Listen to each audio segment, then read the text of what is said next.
We have a 2003 F350 extended cab, long box, 6.0 Power Stroke diesel. It is a one owner, no accident vehicle. Tires are 80% there. They're Transforce Firestone tires. Little kink there. This truck's in pretty nice shape overall.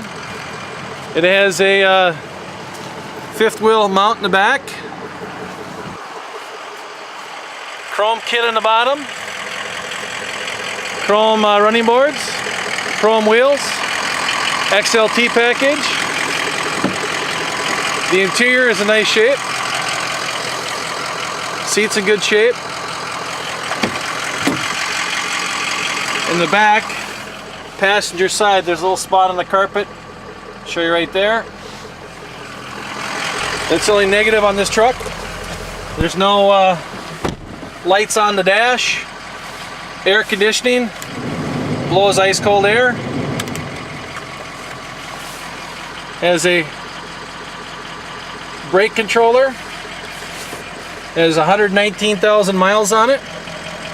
Only lights on the dash is from my doors ajarred right now. Other than that, truck runs good. There's nothing on the dash. Steering wheel controls, cruise and tilt, XLT package. Nice truck.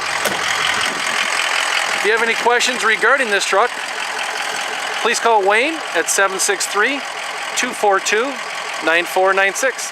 Thank you very much.